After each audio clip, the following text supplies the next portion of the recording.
বন্ধুরা, আজকে আমি চিংড়ি মাছ মারতে আইছি। চিংড়ি মাছ মেরে পুকুরে ভেটকি মাছ আছে, ভেটকি যেটা বলে কোরাল মাছ। আপনারা কোন কোন ভাষায় কী কী বলেন জানি না, কোরাল মাছ না কি বলে, ওই কোরাল মাছ মাছ আমার পুকুরে। আপনারা ভিডিওটা সম্পূর্ণ দেখতে থাকেন। আর আমি ওই চিংড়ি মাছ মারতে আইছি। আমার দোলা ভাইকে বাড়ি, আমার ভাগ্নি বেশিনি ওটা, ঠিক আছে, ছোটো ভাগনা। আর এই পুকুরে এখন আমি এই চিংড়ি মাছ মারবো। এখান থেকে মেরে গিয়ে আমার পুকুরে গিয়ে আমি ছিপ পাবো। আর আমার দোলাভাই বাড়ি আর আমার বাড়ি পাশাপাশি। আর আমার ভাগ্নি ছোটো হয়, ঠিক আছে, আমার ভাগ্নারা আমার একই রকম দেখতে লাগতেছে, কোনো সমস্যা নাই। হ্যাঁ, আর ভাগ্না আমার সাথে বড় হবে ইনশাল্লাহ। এখন যাই হোক, আপনারা দেখতে থাকেন। আমি এখন খাওয়ান দেবো। বন্ধুরা, এখন আমি খাওয়া জাল মারতেছি। আপনারা দেখেন যে চিংড়ি মাছের দরকার, আমার খাওয়ার কোনো মাছ না, চিংড়ি মাছের দরকার। আপনারা দেখেন যে ঘাটে নামলাম, ঘাটে নামি বিসমিল্লাহ বলি এই যে খাওয়া দিলাম বিসমিল্লাহ। দেখা যাক চিংড়ি মাছ বলতে হরিণা হয়, বাগদা হোক, যে কোনো চিংড়ি মাছ হলে হবে। আমি এখন গিয়ে পুকুরে গিয়ে ছিপ পাবো। যে ভেটকি মাছ আমাদের এলাকায় দক্ষিণ অঞ্চলে ভেটকি মাছই বলে, তো ভেটকি মাছ মারার কিনা একটা চিন্তা ভাবনা করতেছি। তো সবাই ভালো থাকবেন আর আপনার ভিডিওটা সম্পূর্ণ দেখেন, দেখলে বুঝতে পারবেন। প্রিয় বন্ধুরা, তো আমার ইউটিউব চ্যানেলে আপনারা ঢুকে আমার ভিডিওগুলো সম্পূর্ণ দেখবেন, দেখলে বুঝতে পারবেন আসলে যে আমি চিংড়ি মাছ মারতে গেছিলাম, কিন্তু চিংড়ি মাছ মারছি, কয়েকটা পড়ছে, তো ওইটা দিয়ে আর ভেটকি মাছ মারা সম্ভব না। তো এখন আমি তেলাপি মাছ মারতে যাব। তেলাপি মাছ দিয়ে কিছু দিয়ে করা যায় কিনা। আর ভেটকি মাছ মারতে গেলে একটু ভালো জাতের মাছ লাগে, যেমন বাগদা মাছ লাগে। তো চিংড়ি মাছ হরিণা হলে আরও ভালো হয়। তো আপনারা সম্পূর্ণ ভিডিওটা দেখেন, দেখতে থাকেন।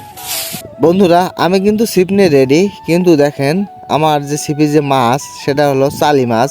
আমার হরিণা আসলে মারতে গিয়েছিলাম, কিন্তু হরিণা আমি পাইনি, এই জন্য আমার চালি মাছ। তো চালি মাছ দিয়ে কিন্তু আসলে ভেটকি মাছ মারাটা টাফ ব্যাপার, কেননা ভেটকি মাছ কিন্তু বেশিরভাগ হরিণা চিংড়ি, বাগদা চিংড়ি এসবগুলো খায়। তো আমি চেষ্টা করি, দেখি আমি পাই কিনা। তো আমি ভাগনারা বলতেছি, ভাগনা তুমি সুন্দর করে দেখো তো আসলে আমি মাছ মারতে পারবো কিনা। মামা বলছে, মামা তুমি কত সুন্দরভাবে বসে আছো, কখন যে মাছ আসি তোমার ছিপি ঠোকর দেবে। কিন্তু আমি সেটা ব্যর্থ হব কি ব্যর্থ হব না, আপনারা ভিডিওটা সম্পূর্ণ দেখলে বুঝতে পারবেন। আমি চেষ্টা করতেছি আসলে একখান ভেটকি মারার জন্য, কিন্তু এত পরিমাণ চেষ্টা করেও আমি মনে হয় ব্যর্থ হব, কেননা এখানে মাছ ছিল, সেই মাছটা আসলেই আমার ছিপি ধরিনি, কিসের জন্য আমি জানি না। তো আপনারা ভিডিও দেখেন। বন্ধুরা, আমি কিন্তু ভেটকি মাছ মারতে আইছিলাম, কিন্তু সেই সময় আপনাদের আমি দেখাতে পারিনি, ভেটকি মাছ কিন্তু মারতে পারিনি।